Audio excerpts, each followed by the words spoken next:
the forgotten key. It was 2:14 a.m. when Sarah's phone buzzed. She jolted upright, her breath shallow and quick.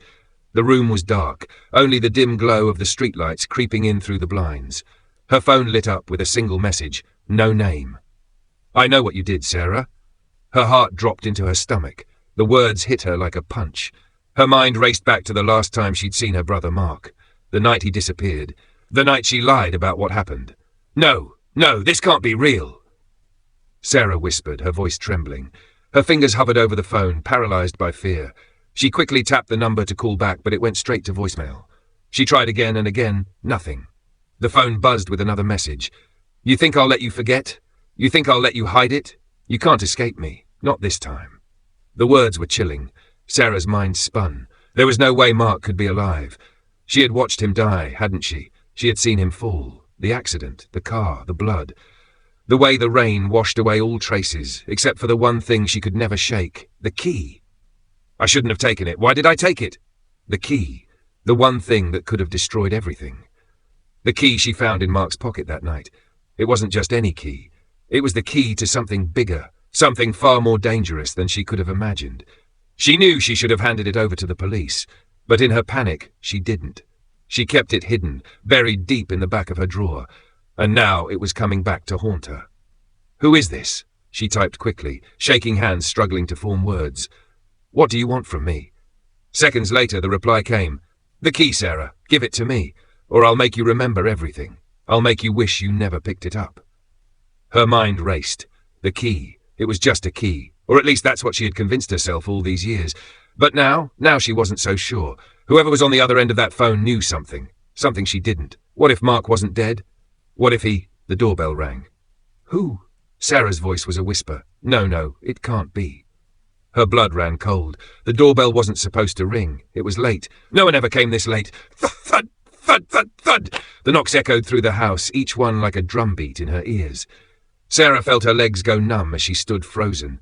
The knocking stopped, and for a moment everything was still. But she didn't breathe a sigh of relief. No, she couldn't. "Who's there?" she called, her voice shaky. Her eyes darted to the shadows in the corners of the living room, the darkness seeming to swallow everything around her. No answer, and then the sound of the doorknob turning. It was slow at first, deliberate. The lock clicked and Sarah's heart nearly exploded in her chest. No! She scrambled toward the door, but before she could reach the handle, it burst open.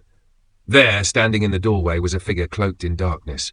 "You took what didn't belong to you, Sarah." The voice was deep, cold, and familiar. It made her stomach churn. It was like hearing her own worst nightmare brought to life. The figure stepped forward, their face hidden in shadows, but she knew who it was. Her pulse pounded in her ears. It can't be him. He's dead. He's... Mark. The words caught in her throat. She wanted to scream, but no sound came out. This wasn't possible. This couldn't be real. Her brother was dead. She had seen it. But here he was, standing in front of her. No, you're not. She backed away, her hands shaking, her mind reeling. The figure didn't move, didn't speak. It just stood there, watching her, as though waiting for her to make a move. I thought you were gone. I thought I killed you. Her words faltered, her breath ragged. She could hardly breathe. "Please, tell me this isn't real, please." The figure reached into their coat pocket and pulled out a small rusted key, the same key, the one she had taken from Mark all those years ago. Her heart stopped. She knew then this wasn't over. "Give it to me." The voice was a low growl, full of malice. Sarah stumbled back, shaking her head. She couldn't. She wouldn't. The key was the only thing she had left, the only thing that kept her from falling apart. But she couldn't ignore the truth now. The key had a purpose, and that purpose wasn't to save her. It was to destroy her. The figure took a step forward, and then another. Sarah could hear the rasp of breath, but it wasn't her own. She turned, eyes wide, and saw something that made her blood run cold. The shadow in the corner of the room was moving. Someone else was here. "Sarah, you don't understand." The voice from the corner spoke.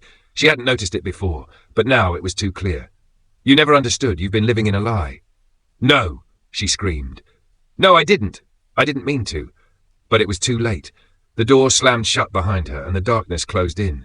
The key was the last thing she held on to. But it was never meant to protect her. It was meant to open a door to something far worse, and the moment she had taken it, she had sealed her fate.